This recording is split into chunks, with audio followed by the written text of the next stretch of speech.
Hello friends, मैं हूं Archana. Welcome to my channel food shape. अगर आपको आज की रेसिपी पसंद आती है तो प्लीज़ इसे लाइक करें, शेयर करें अपने फ्रेंड्स और फैमिली के साथ, और मेरे चैनल को सब्सक्राइब जरूर करें। बेल आइकॉन को क्लिक करें ताकि आपको मेरे वीडियो की नोटिफिकेशन सबसे पहले मिले।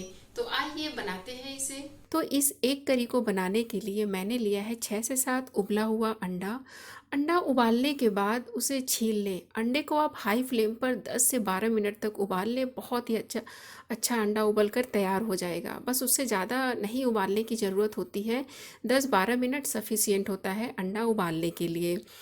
अब इस तरीके से इसमें होल करेंगे। टूथपिक ले लें या इस तरीके से फोक की सहायता ले लें। ऐसा करने से क्या है, जब हम इसके ऊपर मसाले लगाएंगे या इसको ग्रेवी के अंदर डालेंगे तो जब इसे हम खाएंगे ना, बहुत ही टेस्टी लगेगा। तो सारे अंडे के ऊपर इस तरीके से कर लें। अब क्या करना है, इसके ऊपर थोड़ा सा हल्दी पाउडर डाल दें और थोड़ा सा नमक डाल दें। बस इन दोनों चीज़ों से ही हमें इसे मैरिनेट करके रखना है करीब 10 से 15 मिनट के लिए। तो बस अच्छी तरीके से इसे कोट कर लें और 15 मिनट के लिए इसे छोड़ देते हैं। अब एक ब्लेंडर लें या ग्राइंडर ले लें और इसमें डाल दें 3 मीडियम साइज़ के टमाटर। अदरक आधा इंच का टुकड़ा ले लें और 20 से 25 कली लहसुन ले लें या एक बंडल लहसुन का ले लें। छील लें उसे और इसे ब्लेंडर में डाल दें। हमें इसमें पानी नहीं डालना है क्योंकि टमाटर में ऑलरेडी पानी होता है, तो पानी डालने की बिल्कुल ज़रूरत नहीं है। अब इसका एकदम फाइन पेस्ट बनाकर तैयार कर लें।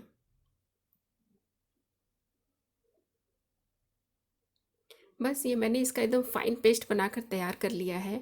आप चाहें तो अदरक लहसुन का पेस्ट ना अलग से आप 1 से 1.5 चम्मच डाल सकते हैं और टमाटर को सिर्फ अलग से पीस सकते हैं। अब एक पैन गरम करें। पैन को एकदम अच्छी तरह गरम हो जाने दें। ये मैं आपको बार बार बोलूँगी कि पैन को अच्छी तरह गरम हो जाने दें। बिना गरम हुए पैन में तेल ना डालें, क्योंकि अगर आप ठंडे पैन में तेल डाल देंगे ना, तो जब हम इसमें अंडा डालेंगे तो वो पैन से चिपक जाएगा और अंडा ख़राब हो जाएगा। तो इसलिए पैन को अच्छी तरह गर्म हो जाने दें। उसके बाद करीब 50 ml या 7 से 8 चम्मच इसमें तेल डाल दें।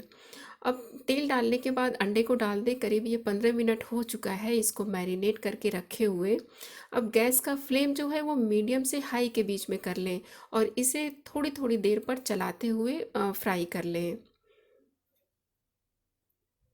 वैसे अंडे को क्या है कि आप बिना फ्राई के भी ग्रेवी में डाल सकते हैं, लेकिन इस तरीके से क्या है ना, ग्रेवी का जो टेस्ट है और जो अंडा करी बन के आता है ना, बहुत ही लाजवाब लगता है। तो बस ये अच्छी तरह फ्राई हो चुका है, तो इसे बाहर निकाल लेते हैं।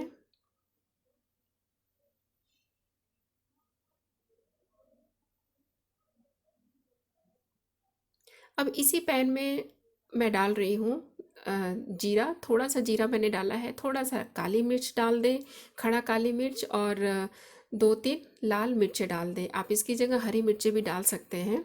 और 3 मीडियम साइज के प्याज, जिसको कि मैंने एकदम बारीक काट लिया था। बारीक इसलिए काटा था कि इसे हमें पीसने की ज़रूरत नहीं है, और जब ये इसका ग्रेवी बनेगा ना, बहुत ही अच्छा बनेगा। इसलिए आप जितना बारीक काट सकते हैं उतना बारीक काट कर डाल दें।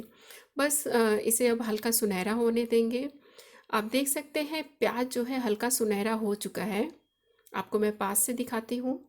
बस अब इसमें क्या करना है, हमने जो टमाटर लहसुन और अदरक पीस के रखा था उसे डाल दें।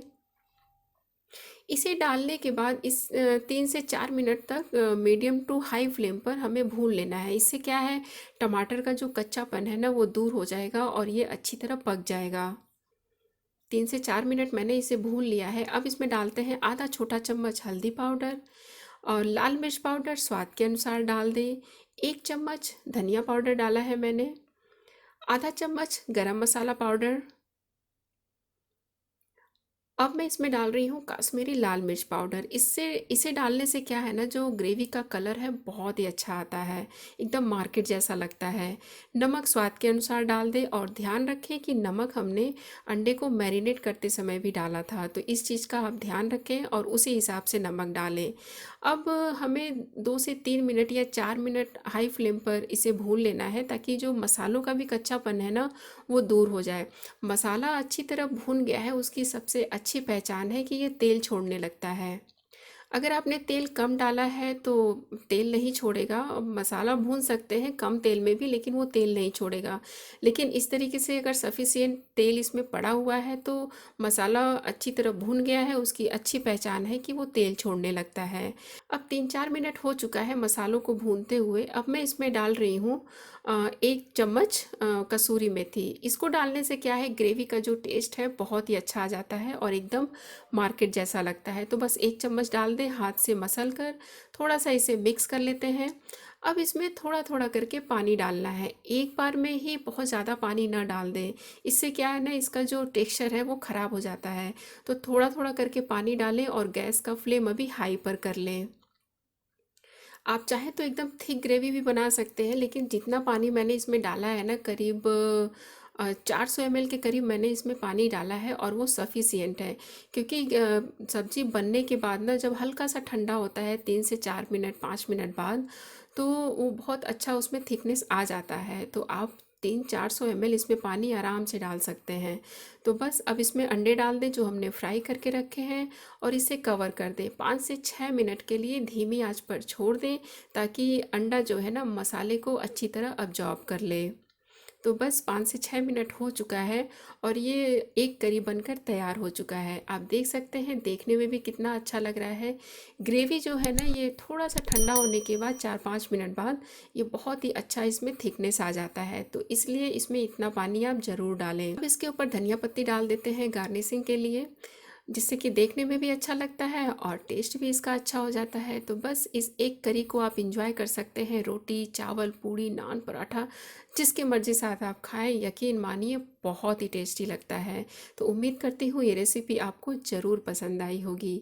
वीडियो पसंद आया हो तो इसे लाइक करें, शेयर करें अपने फ्रेंड्स और फैमिली के साथ, और मेरे चैनल को सब्सक्राइब करना बिल्कुल ना भूलें अगर आपको मेरी वीडियोस अच्छी लगती हैं। मिलते हैं नेक्स्ट वीडियो में। Thank you.